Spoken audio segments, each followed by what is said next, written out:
The Pack and Play team makes its way over to Yukon to play the notorious and famous Yetis, known mostly for their diamond and gold rewards. But for us, we're probably looking for a silver reward. As you can see at the bottom, winner's reward breakdown, you got gold and diamond. This is on rookie. But if I switch over to legend, oh my gosh, look at that. 12% chance to get a gold and a more increased chance to get a diamond. So let's pop into this and we'll see what we can get. Obviously, we're playing the Yetis. We don't know their lineup. Well, I know their lineup, but you guys don't. Um, there's a lot of things you guys got to know about the Yetis. The Yetis are rewarding. The Yetis are easy to play, easy to grind. If you're doing grind missions, you got to play the Yetis. Um, the thing about the Yetis, though, is if you got a crappy team and you are playing on Legend, it's gonna be difficult. You will, you'll struggle. Essentially, that's what's gonna happen because this is on Legend. Although it's a team of all catchers playing all the positions, you're still gonna struggle. Especially for me, a team comprised mostly of bronzes, couple silvers, and couple golds. 2 golds to be exact, though. But we're not gonna get anything. Basically, going to start off. We're going to pop up a lot. We're just going to swing and miss in a lot. We're just not going to generally do that much. I don't know if you guys have checked out one of my little playlists that I have, but it's called Yetis Rewards. And so I've played the Yetis, and these have basically been the rewards I've gotten from the Yetis. There are a couple down there. I encourage you guys to check them out. It's in a playlist. If you guys want to check it out, they're really awesome. Like some really good rewards. We're not just talking about basic gold rewards. We're talking about mission starter flashbacks. We're talking about diamond rewards, all this sort of good stuff. But as you saw right there, Yetis are notorious also for making errors. And so we had a runner on third, and then Jelton Simmons will ground this one to shortstop, and he'll make the error. Fortunate for us, we get a runner home. That gives us the first lead. Then Ryan Howard steps up, and one thing that you also get is this error. When you're stealing, they throw to second. They'll misthrow it because I don't think it's still a catcher there. I think they put in like a second baseman or something. Howard with his 1-2 count will just shoot that one over to second base, and second baseman will dive, not get it, and we'll get our second run. So right now it's 2-zip. With runners on second and third, Montero, you guys got to check this out. We get an outside pitch and demolish it down the line. This one will hit high off the wall, but when the next batter comes up, you got to see where his PCI was. I hit it square on, but look at this. All right, his PCI was perfect, and this was like inches out of the strike zone. Like, no way I could hit this in real life that far. But so it's 4-zip right now. Hoping to get some more, and Pedroia hits one just to center field. One thing the Yetis also do is you can see here, they'll kind of stumble as they try to catch it because they're catchers out there. They'll stumble around and catch it, and this is that's a lot of errors that they'll make too. So far, Stroman for us is just pitching. He's pitching his heart out. Although it's only the third inning, we're doing work. Okay, I steal right here, and the catcher just clearly misses the third baseman. Throws right over his head, so we're going to score right there, make it a 5-0 game. But I'll tell you what, guys, 5-0 when your team is crappy as all hell will not last with the Yukon Yetis. The Yukon Yetis, as I said in the beginning, they're great, they're rewarding, but they're also vicious and fearless. You got Joe Random and his band of brothers behind him doing all the work for him, and it's a rough game to play, and it frustrates you so much when you're doing well against the Yetis, and then everything starts crumbling down, and you don't know what's going on. And I think for me that started in the 5th inning. As you see here, we have, I think that might have been, I have no clue who the Yetis are, so whoever that was, he hits it down the line, and he gets a double. I don't think anything of it right now because I think we can strike him out, but as you can see, I'm throwing things right down the middle. I have no regard. I'm quick pitching. I'm just trying to get our reward and get out. We do play this on a hop, force him to stay at third. Still 0 outs though, so Brian Anderson, one of the most vicious Yetis that I played, he just For some reason, he just crushes me. Brian Anderson, I don't know what it is. It's him and Max Stassi. Those two guys crush me. As you see right here, he'll line this one down the line.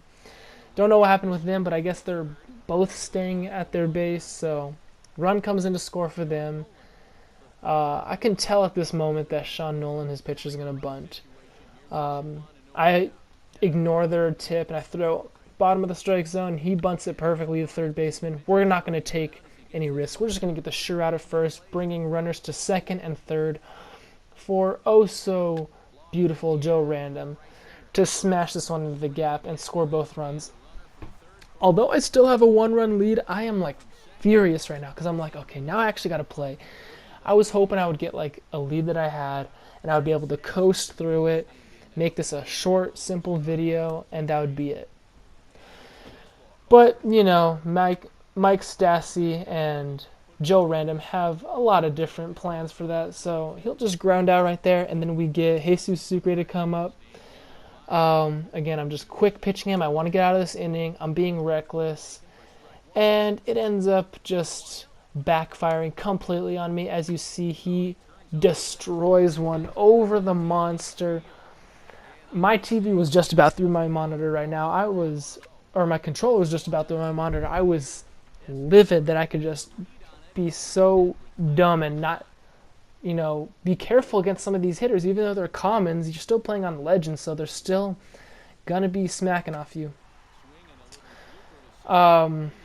Skipping to my batting, we got Trace Thompson up, and this is where it happens. You see, he kind of lunged for the ball. They don't know how to catch in the outfield, makes the crucial error, and then Pedroia will just line one into the gap. Thompson hesitates a little bit, but ultimately realizes he can score right here, so he comes home to score for us. Crucial right there for us as we reclaim the lead. Right here, perfectly executed double steal. Both guys move up. I'm surprised he didn't walk Angelton Simmons after this, just to set the force at home or even a double play. But the Yetis aren't that smart. They don't have the best baseball IQ, so we'll just hit a fly ball to the right fielder. Right fielder's gonna play it pretty good, throw it pretty well, but we're still gonna score. That's the thing. That's what this pack and play team does. We just score. That's why we've been doing so well, even though I've been playing on the same difficulty that I've been playing on my, all diamond squad. They play well for a band of, just players who just, not the best players overall wise, but, they have the qualities that some players do. And then this happens. He crushes this one, and for some reason, the laws of physics don't apply for the Yetis in this stadium, so we get a weird bounce off the wall and gets to second, even though I thought that should be caught. But whatever. Mr. Who is this? What's his name? Brian Anderson will come up. And again, I hate going against Brian Anderson. I'm just quick pitching. This is not sped up, just so you guys know. I am literally pitching to him as quick as possible. And he will mash one down the line again. Fortunately, a little cute ground roll double for him. But it's 6-7 now. So I'm like, I am really still quick pitching. I don't really care what's going to happen. I know that the Yetis are good. I'm like, okay, we're going to catch this. I don't know why he's still advancing. And, well, would you look at that. That's what happens when you put a bronze out in the outfield. They'll make dumb mistakes like that. Not counted as errors, but dumb mistakes that they should have caught. That's the thing about putting a bronze out there, You think you're going to be getting good results from them out there. You can't, there's nothing really you can do besides keep them out there. That's the whole point of a pack and play, is to challenge yourself with a not so hot team against a really good team. JD Martinez, though, who just abolishes lefties, will crush one. We'll have to stay at first because I hit it about 199 miles an hour. So we bring in, and then we got Eduardo Escobar, if you remember. He was the hero of the last game, hitting a home run.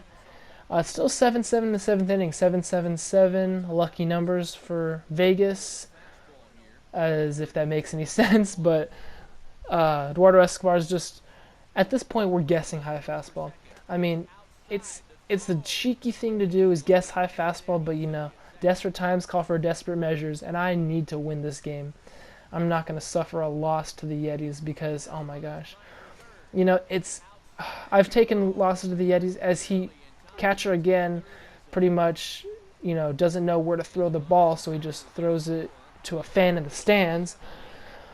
But anyways, yeah, you think you're going to be doing good, but you end up not. So we got that 8-7 lead. Ninth inning. I think it's cool to bring in Janiki Chizawa. I think he's going to be beasting up for me right now. And as I see right here, he's, finding his location a little bit, kind of missing a little bit, not really hanging anything. Right here, though, I'm pretty frustrated. I got a 3-1 count. Max Stassi, though, has his plans. And once I see him line this down the line for a double, I was thinking to myself, oh no, this just can't happen. We can't let this happen again. We cannot give up the lead for a third time against the Yetis.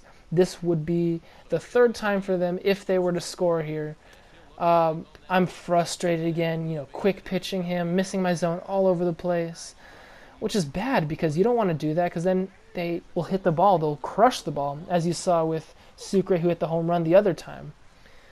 But, I ignore my own advice and let him do this. And JD Martinez apparently ate popcorn before playing in the outfield, so he's got butterfingers and cannot field this play. Pretty frustrating to see that.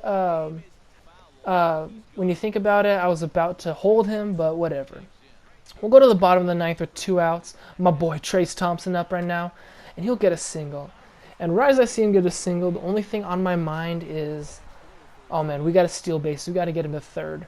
But then also in my mind, I'm thinking, there's 2 outs. Getting him to third would pretty much do no good unless, obviously closer to score. But, it's not like there's 1 out and I could get a sac fly. So I take that pitch right down the frickin' middle. Could have probably crushed that or even just hit like a ground ball. But we still steal, and I'm still thinking in my mind, okay, let's take third. We got to take third. And so Thompson's off to the races again. I'm hoping for an error to throw again, but this guy finally got a pep talk from his coach and learned how to throw. So Pedroia, now I really need him to come through for us and get a hit. He's got the best vision and best contact out of everyone on my team. So I really need him to get a hit. I can't have him popping up like that. Luckily, he didn't reach in the stands and catch it. 1-2 count. I can't swing at anything bad. That's why I'm still guessing. And he didn't have a fastball either, so I couldn't guess high fastball. I had to guess low sinker. But in the end, this happens. I'll let you guys listen.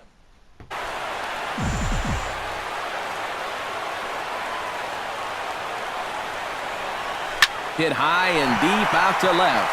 Diaz racing back. Gone! Santa Maria, game over! I couldn't have said it better, Matt Vescursion. Santa Maria, Dustin Pedroia crushes it. And oh my goodness, we finally pull out the win. So let's go see what our reward is. This is what we've been waiting for. So obviously you can't get records after the game.